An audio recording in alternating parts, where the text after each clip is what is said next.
എൻ്റെ വീട് തിരുവനന്തപുരമാണേ. ഞാൻ പഠിച്ചത് കൊച്ചിയിലാണ്, കല്യാണം കഴിഞ്ഞ് കൊണ്ടുവന്നത് കോഴിക്കോടും.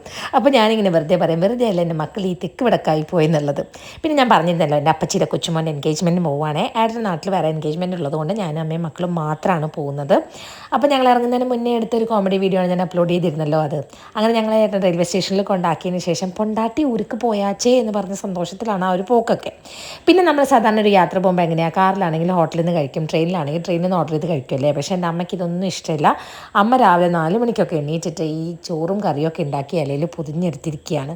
എന്തായാലും അത് വളരെ നന്നായി. കാരണം ഞങ്ങൾ സ്നാക്സ് ആകെ ബിസ്ക്കറ്റ് അല്ലാണ്ട് വേറെ ഒരു സാധനം കയ്യിലെടുത്തിരുന്നില്ല. ട്രെയിനിൽ നിന്ന് വാങ്ങാനായിരുന്നു വിചാരിച്ചിട്ടുണ്ടായിരുന്നു, പക്ഷേ ട്രെയിനിൽ നിന്നൊന്നും കിട്ടിയിരുന്നില്ല, വന്ദേ ഭാരതാണല്ലോ. എന്തായാലും ആ വിശന്ന് പൊഴിഞ്ഞിരിക്കുന്ന സമയത്ത് ആ ചോറ് കഴിക്കുമ്പോൾ എന്തായിരുന്നു ടേസ്റ്റ് എന്നറിയോ.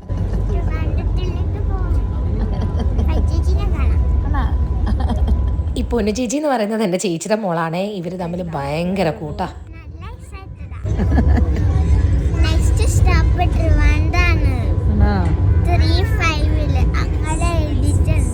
നമ്മൾ മറ്റന്നാൾ തിരിച്ചു വരുമ്പോ എങ്ങനെയായിരിക്കും കാത്തു? ഫുൾ ഉറക്കായിരിക്കും. പിന്നെ അടുത്ത ആഴ്ചയൊക്കെ അങ്ങനെ പറഞ്ഞോണ്ടിരിക്കുമല്ലേ. അതെന്താണെന്ന് വെച്ച് കഴിഞ്ഞാൽ അവൾക്ക് ഈ നാട്ടിൽ പോയിട്ട് തിരിച്ച് വന്നു കഴിഞ്ഞാൽ 1-2 ആഴ്ചത്തേക്ക് അതിന് ഹാങ് ഓവർ ആയിരിക്കും. ഇങ്ങനെ പറഞ്ഞുകൊണ്ടിരിക്കും നമ്മൾ അവിടെ പോയിരുന്നു, ഈ സമയത്ത് അവിടെ ആയിരുന്നു എന്നൊക്കെ.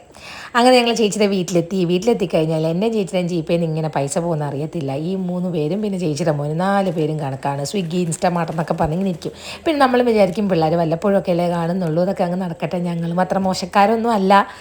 അങ്ങനെ ചേച്ചിയുടെ വീട്ടിലെത്തി, ഇതൊക്കെ കഴിച്ച് കുറച്ച് നല്ലോണം ഫ്രഷായി കുറച്ച് നേരം ഒന്ന് ഉറങ്ങി എണീറ്റിട്ട് ഞങ്ങൾ രാത്രി സിനിമയ്ക്ക് പോകാനുള്ള പരിപാടിയിലാണ്. പെറ്റ് ഡിറ്റക്റ്റീവാണ്. വലിയ ലോജിക്കൊന്നുമില്ല, പക്ഷേ ഞങ്ങൾക്ക് ഇഷ്ടമായിട്ടോ, കുറേ ചിരിക്കാനൊക്കെ ഉണ്ട്. പിന്നെ ചേച്ചിയുടെ ഹസ്ബൻഡിന് ചേട്ടനും ഒരു എൻഗേജ്മെൻറ്റ് ഉണ്ടായിരുന്നുകൊണ്ട് ചേട്ടനും സ്ഥലത്തില്ല. അങ്ങനെ ഞങ്ങളുടെ വീടിൻ്റെ അടുത്ത് തന്നെയാണ് തിയേറ്റർ, നടന്നു പോകാനുള്ള ദൂരമേ ഉള്ളൂ. പക്ഷേ ഇറങ്ങാൻ നേരത്തെ ഒരു ചെറിയ മഴ പെയ്തുകൊണ്ട് ഞങ്ങൾ ഊബർ എടുത്തിട്ടാണ് പോയത്. പിന്നെ നിങ്ങൾ നോക്കുമ്പോൾ എൻ്റെ ചേച്ചി ഫുള്ള് ഇങ്ങനെ ഫോണിലും കോൾസിലൊക്കെ ആണല്ലോ എന്ന് വിചാരിക്കും. ചേച്ചി വിദ്യാഭ്യാസ വകുപ്പിൻ്റെ സ്റ്റേറ്റ് പ്രൊജക്ട് ഓഫീസറാണ് കേട്ടോ. അപ്പോൾ 2 ദിവസം കഴിയുമ്പോഴത്തേക്ക് നമ്മുടെ സ്കൂൾ കായികമേള ഉദ്ഘാടനമാണല്ലോ, അതിൻ്റെ എന്തൊക്കെയോ തിരക്കുകളിലാണ്. അപ്പോൾ ആളിതൊന്നും ഇല്ലെങ്കിലും വൻ വൈബാണ് കേട്ടോ ചേച്ചി. അങ്ങനെ സിനിമ കഴിഞ്ഞിട്ട് ഞങ്ങൾ നടന്നാട്ടോ വന്നത്. നല്ല രസമാണ് രാത്രി ഇങ്ങനെ നടക്കാനായിട്ട്. അപ്പോൾ എൻഗേജ്മെൻറ്റ് വിശേഷങ്ങളൊക്കെ അടുത്ത വീഡിയോയിൽ ഇടാവേ. ബൈ.